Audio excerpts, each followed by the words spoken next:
Hey guys, Dave the Honest Asian here. Today we are going to do a initial impressions video of the Palmetto State pistol build that Cass and I made a little while ago. We brought it out to the range once, did about 100 rounds or so through it. I think I have a decent idea of how it's going to work. So we're just going to go over a few things right now. So, cost, well, let me start off. So this was a complete upper build with the lower parts kit, both carrier and charging handle included.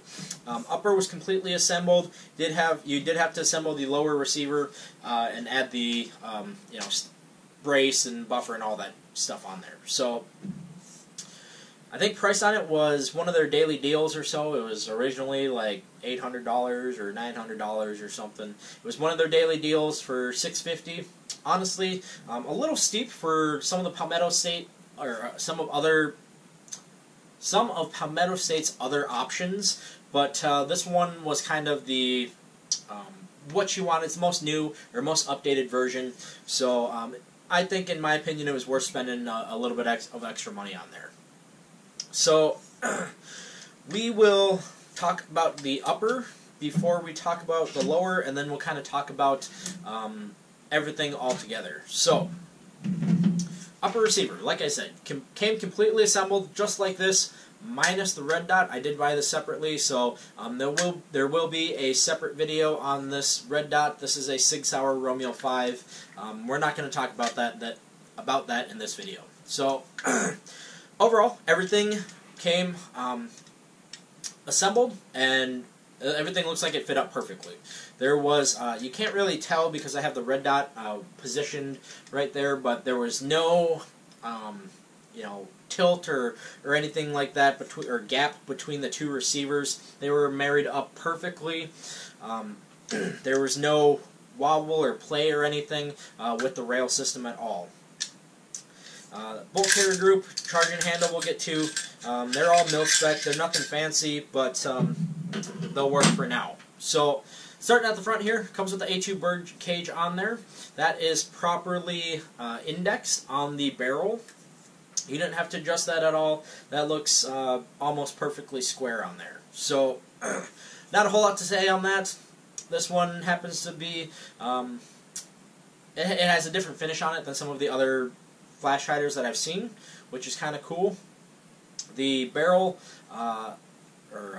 crush washer on there, nothing really to say about that. The barrel looks pretty good. If you guys can see on there, it is perfectly centered in there, and honestly, you can't even really, you can move it a little bit, but there's not a whole lot of flex or anything with the handguards in the barrel. That looks like it's installed properly.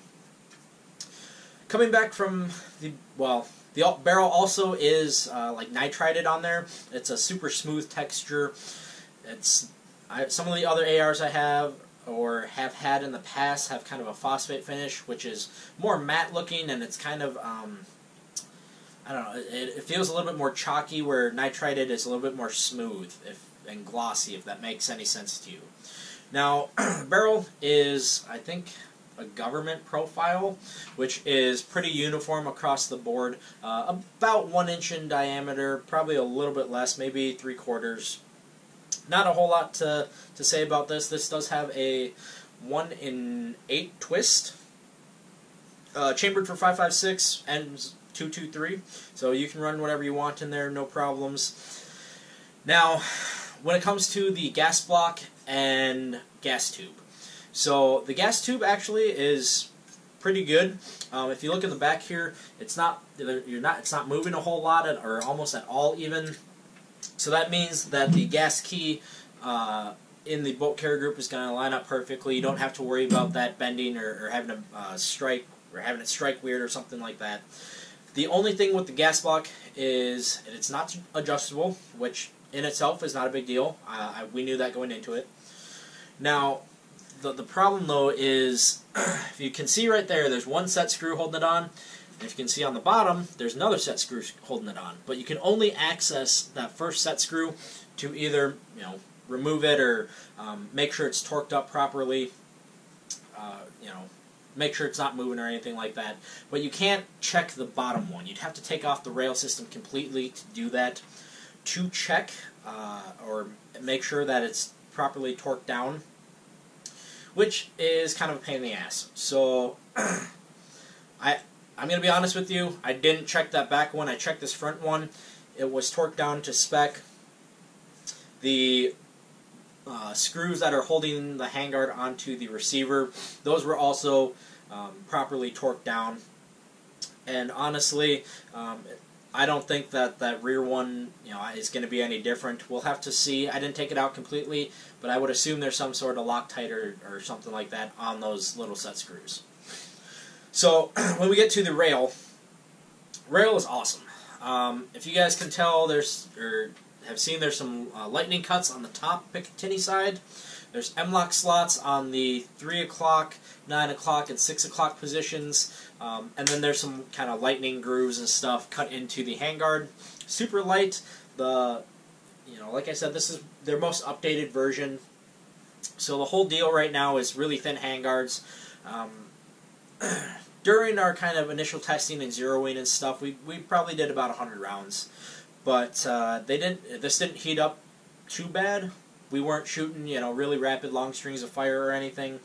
I would imagine if you start getting into that, it would probably get a little warm. But this will work for now. So far, so good.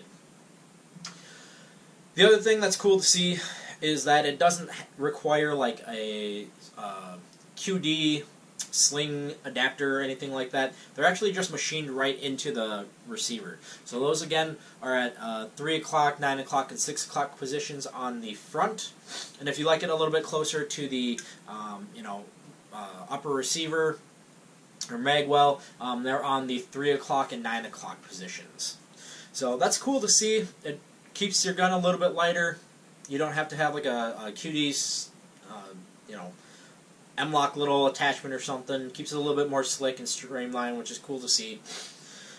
Past that, the rail seems rock solid.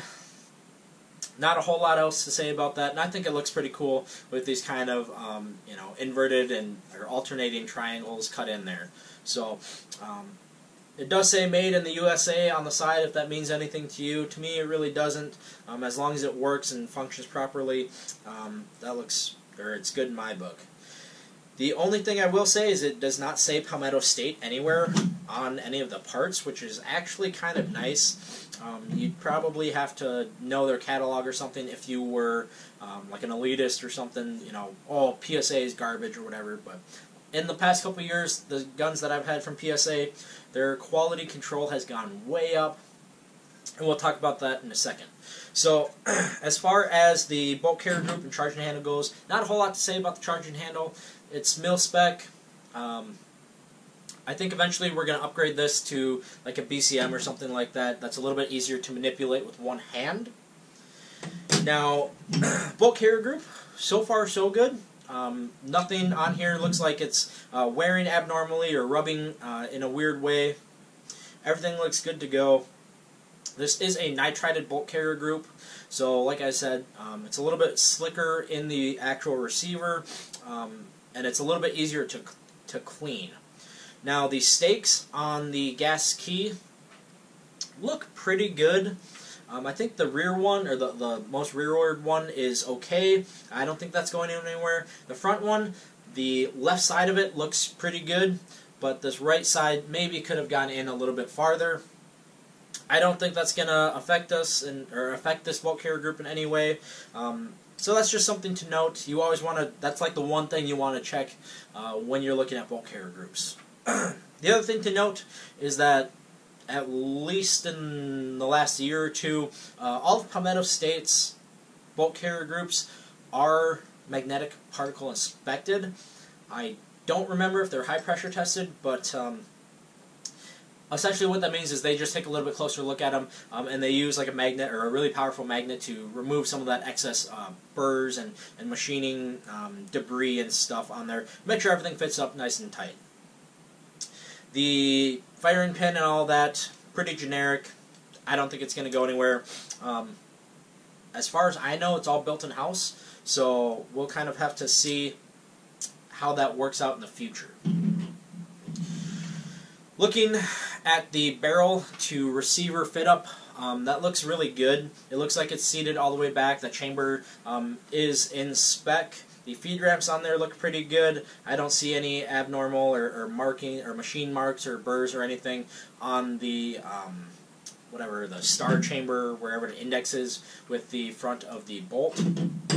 All that looks super clean, nice and tight, and the lockup, you know, is functional. Now, when we talk about the lower receiver, this one is a Anderson Manufacturing lower. That is a pretty generic, pretty low budget brand receiver. Everything on there, or it's not like anything fancy, even like, you know, it's not like a billet receiver or anything like that, but pretty generic. It does what it's supposed to do. It's mil-spec on there. Not that mil-spec really means anything, but it does kind of set a loose standard of how everything should fit. So, receiver set aside, you know, the lower parts kit on here was awesome. This was actually probably the easiest lower that I've ever built, easiest to build lower receiver. Everything on here just, it worked, and it was super nice to see that the Palmetto State did send an extra detent and spring on there for the takedown pins. If you've ever built a lower receiver before, you know you get like 1 or 2 shots with that maybe before it goes flying and you lose it forever. So it's cool to see that they included an extra one in there. The pins lock up nice and tight. They're pretty easy to pull out. You're not fighting with anything in there to make sure they come out. Magazines. Every magazine that I've tried, this is a Lancer Hex Mag. I've tried OK Industry and P-Mags. I think even a Colt Steel Mag too. They all drop free.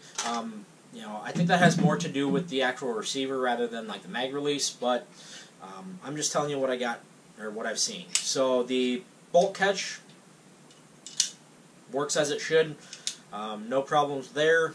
The trigger, though, is actually pretty good. So this trigger is their polished trigger or enhanced trigger or something. I don't know. Essentially, it's silver. But it does actually feel pretty good. We'll do a trigger test kind of when we assemble the rifle back or the pistol back together. The pins that go into the hammer, into the trigger, they've stayed in place. We didn't do a whole lot of kind of rapid or long strings of fire when we were doing our out at the range the first time. They didn't walk out or anything like that. I think perhaps we might have to upgrade to some anti-walk pins, but so far so good. One thing that kind of left a bad taste in my mouth from Palmetto State in the past was their safety. In the past, I've had ones that are like super hard to manipulate. This one is perfect. This is, again, very similar to what I've had from like Colt or you know, in the military, or you know, pretty much any other brand of safety that's pretty well known. It's easy to manipulate, and this is just a 90-degree throw on there.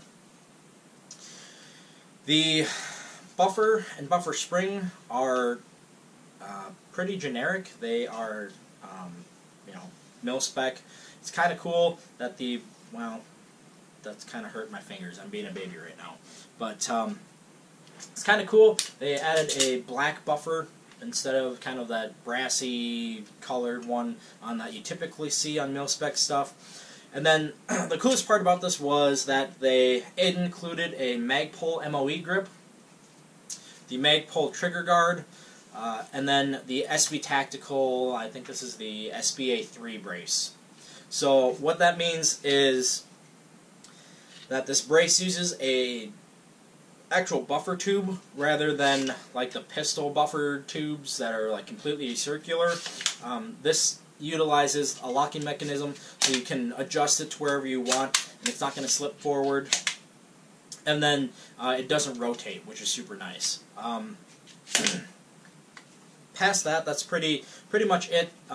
So far, so good. I think I'm going to pick one of these up for my pistol. I just really like the fact that it uses a actual buffer tube instead of the pistol ones. It does feature a QD sling slot on the back. We didn't really try and use the brace on our forearm, but I think this one would actually probably be a little bit more comfortable than some of their previous versions to use one-handed if that's what you need to do. So let me go ahead and throw this all together, and we'll do some of the trigger, or we'll show you guys the trigger, and then I'll show you guys some of the fit up too. So, like I said, you're not fighting with these pins at all to get them in place. And there we go. So we get back to the trigger. Trigger is pretty mil-spec. This one's actually a little on the lighter side compared to some of the other mil-spec ones. There is about 1 millimeter of play. So if you guys can see, too fast. There is like just a tiny bit of play, and then it hits a nice solid wall. When you when you shoot, about a 5-pound trigger. I haven't tested the actual weight, but the reset, super nice on there. You can hear it, you can feel it. That's pretty much, it's nothing fancy. I would get pretty used to running some of like the Geasley triggers and stuff like that. But that's a pretty good quality mil-spec one, if I do say so myself.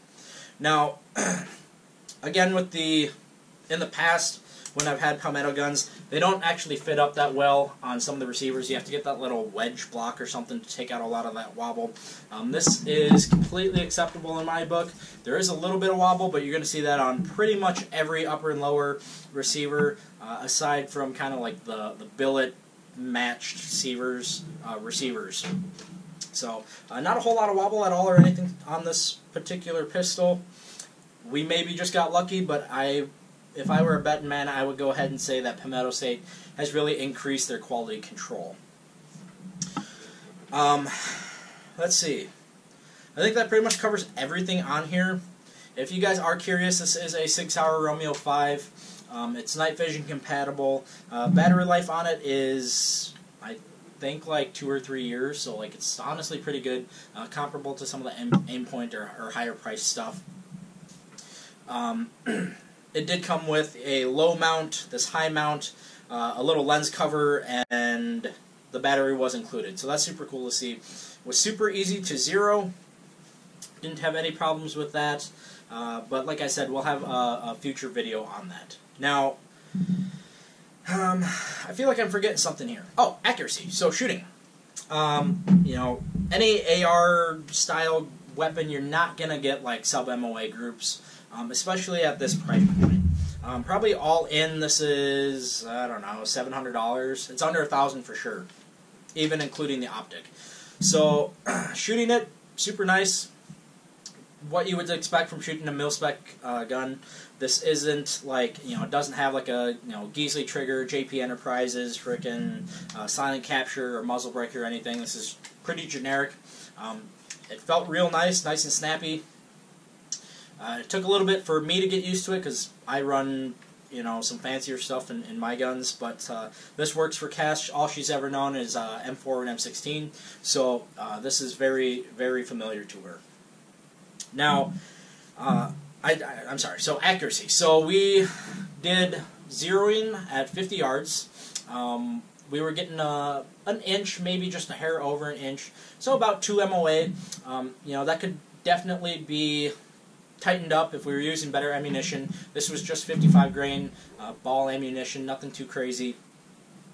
And honestly, maybe a better optic. If you put a scope or something on there, I'm sure you could probably tighten that way up. But acceptable accuracy in my book, especially for kind of a more home defense type weapon rather than, a long-range gun or, like a battle rifle or something like that. So, acceptable accuracy.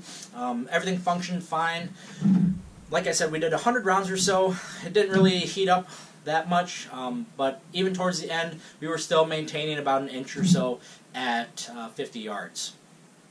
But I think that's pretty much all I got for you guys today. If you thought this video was cool, don't forget to like, comment, subscribe. Thank you very much. We'll see you next time.